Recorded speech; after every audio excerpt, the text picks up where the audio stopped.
मैं कांग्रेस पार्टी की बात कर रहा हूं। कांग्रेस की शक्ल में बचेगी या फिर वो एक शरद पवार और एक ममता बनर्जी और ऐसी कई और बन जाएंगी? कांग्रेस चूंकि एक नेशनल पार्टी है, एक लेगेसी है, एक हिस्ट्री है और एक इंस्टीट्यूशनल मैकेनिज्म के जो जितने भी स्तंभ है उनके पास वो है। वो इस वक्त लीडरशिप का क्राइसिस है। ये कहना कि कांग्रेस खत्म हो जाएगी, ये सिर्फ लीडरशिप का चेंज तक ही, ऐसा मैं मानती हूं, ओपिनियन है। तो जैसे ही लीडरशिप चेंज होगी कांग्रेस के रिवाइवल के चांसेस पूरे हैं। और वो लीडरशिप ऑब्वियसली गांधी परिवार के बाहर चेंज, वो गांधी परिवार के बाहर। सर है कोई गांधी परिवार के बाहर? भाई देखिए, एक है मेरे को, मैं तो ये हूँ, आई एम ऑप्टिमिस्ट कि crisis will always throw up an solution. Whether today Congress reaches a state of crisis where these two leaders, this party, this Gandhi family is not able to really manage. So far they have not managed, they are only sticking together on name. If they go, I'm sure you are going to get a leader who will counter, who will be strong enough to go against the BJP. Because you see, whatever it is, even Mr. Modi has come up as a grassroots level. आप कह रहे हैं कि गांधी परिवार अगर मान ले हट भी जाता है तो कोई ना कोई नेतृत्व बन जाएगा। There will always be somebody who will come up. Let's not completely rule out the rising. नहीं, नरसिम्हा राव किसने सोचा था नरसिम्हा राव प्रधानमंत्री बने? वो बने ना। But Mr. Narasimha Rao will come to power. Did even forget? You are going too far. Even with Mr. Modi. You tell me later. I'm not boasting. I covered this party when they had 2 members. जी बिल्कुल बिल्कुल. And बिल्कुल. Modi was not heard of.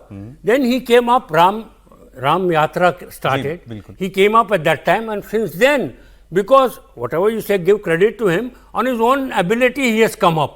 So same way, you're bound to have somebody who will throw up some leadership. नेतृत्व उभरेगा ही, उभरेगा ही.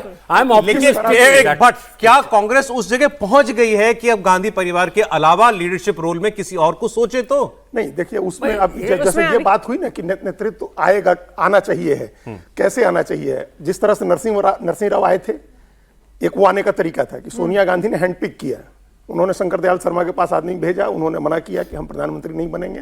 ये नटवर सिंह ने अपनी किताब में लिखा है और कई लोगों ने लिखा है। फिर उनके तीसरे चॉइस थे नरसिंह राव, जिनको उन्होंने हैंडपिक किया, उनको प्रधानमंत्री बना दिया गया। तो लीडरशिप आए कांग्रेस की, ये लीडरशिप इस तरह से आए जैसे नरसिंह राव की लीडरशिप आई थी, या उस तरह से जैसा बताया ना आपने? हाँ, वही उस तरह से आए, या जैसा कृष्णा जी बता रहे हैं कि नरेंद्र मोदी का नेतृत्व आया, उस तरह से आए। दो तरीके हो सकते हैं। हाँ, अपने मेरिट पर आए, अपने मेरिट से आए, जो ऑर्गेनाइजेशन का काम किया हुआ वो आए, और एकदम ही इंटरफेरेंस नहीं हो जैसे नरेंद्र मोदी के काम में अटल बिहारी वाजपेयी और लालकृष्ण आडवाणी का इंटरफेरेंस नहीं था। या तो वो लोग फिर अगर हटें, अगर सोनिया गांधी, राहुल गांधी, तो इस तरह से हटें कि भाई हट गए, और जो आदमी अपने मेरिट से लीडर वो तो नहीं हुआ। वो तो आप खड़गे जी के साथ जो हो रहा है वो आप देख रहे हैं। कैसे आएगी? वो इंटरफेरेंस तो खत्म नहीं हो सकता। हम इस बात को हमने यही खत्म कर दिया, विराम दिया हमने, सौरभ जी, लीडरशिप नहीं आएगी।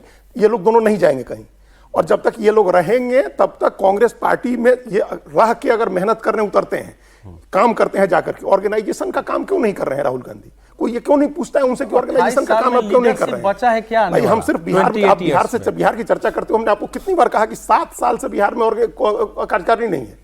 प्रदेश की कार्यकारिणी, आखिरी प्रदेश अध्यक्ष अशोक चौधरी जनता दल यू में जाने के पहले जो बना करके गए थे, उसके बाद 4 अध्यक्ष बने, 4 प्रभारी बने, और कमेटी नहीं बनी बिहार की। तो आप कमेटी नहीं बना पाते हैं, आप डिस्ट्रिक्ट प्रेसिडेंट नहीं अपॉइंट कर पाते हैं, आप प्रदेश की कमेटी, प्रदेश की कार्यकारिणी नहीं बनती है, आप काम नहीं कर पाते हैं। आप प्रियंका गांधी महासचिव हैं बिना प्रभार के, किस बात की महासचिव हैं? तो आप काम नहीं करते हैं, जाकर के ग्राउंड पर आप कोई नया आइडिया नहीं ले आते हैं, उस आइडिया को इंप्लीमेंट करने के लिए ग्राउंड पर नहीं। गांधी परिवार कहीं जा नहीं रहा, नहीं जा रहा है, कहीं नहीं जा रहा। वो एक गोंद है, हम कृष्णा जी की इस बात से सहमत है, वो एक गोंद है जो जोड़े रहेगा। अगर जाएं, हाँ वही है, उसकी वजह उसके वो जाएंगे कहीं नहीं, और ना काम करेंगे लोग। सर फिर यही स्थिति रहेगी कांग्रेस। राशिद साहब, अंत में बात यह है कि अब सभी जानते हैं राहुल गांधी कहीं नहीं जा रहे हैं, प्रियंका जी भी रहेंगी। अब उनका रोल आगे क्या होगा, बढ़ेगा कि नहीं बढ़ेगा, वो अलग बहस की बात है। But Gandhi family is here to stay. तो फिर इसके बाद नतीजे बदलने के लिए तो तरीका बदलना पड़ेगा ना काम का।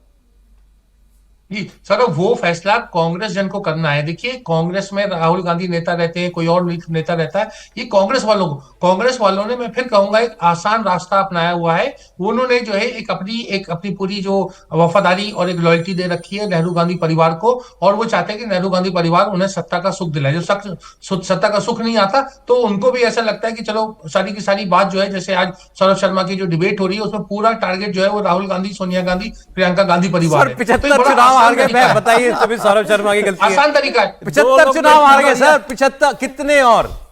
हाँ 75, बिल्कुल मैं मान रहा हूँ, मैं सही कह रहा हूँ कि आप बिल्कुल बदल देना चाहिए, लेकिन ये बदलाव जो है ये स्टूडियो में नहीं होगा। इस बदलाव के लिए एआईसीसी का रिक्वेजिशन मीटिंग बुलानी पड़ेगी, वहां पर आपको चैलेंज करना पड़ेगा। जब इंदिरा गांधी को भी हटाया गया था कांग्रेस पार्टी से, उन्होंने कहा था, उन्होंने कहा मैं जवाहरलाल नेहरू की बेटी हूं, उन्होंने कहा आप जवाहरलाल की बेटी हो तो भी आप कांग्रेस से चली जाए। 1 जनवरी 1978 को यह वाकया हुआ था वीपी हाउस में। मैं ये कह रहा हूं कि इंदिरा गांधी को पार्टी से एक्सपेल किया गया था, ये बात एक तथ्यात्मक बात है। तो ये कहना कि नेहरू गांधी परिवार का सदस्य नहीं, ये तो कांग्रेस जन पर निर्भर करता है। ये सौरभ शर्मा, ये अवधेश कुमार जी, सब बहुत अच्छी बात है ये तो, लेकिन मैं कहता डिसाइड कर पाएंगे। जो जिन लोगों को कांग्रेस के सपोर्टर्स को बहुत बुरा लगता है कि आप क्यों कांग्रेस के लिए इस किस्म की बातें करते हैं, मैं कहता हूं इसको देखने का दूसरा पहलू वो भी तो कभी वो भी डेवलप करें, मतलब मीडिया के आलोचक भी डेवलप करें, या जो उनको लगता है कि कांग्रेस की ज्यादा आलोचना होती है, कि आज भी अगर कांग्रेस की इतनी बात हो रही है तो किसी को लगता होगा कि कांग्रेस अच्छा करे, कांग्रेस ठीक करे, एक देश में एक अच्छा मजबूत विपक्ष जो है वो भी होना चाहिए।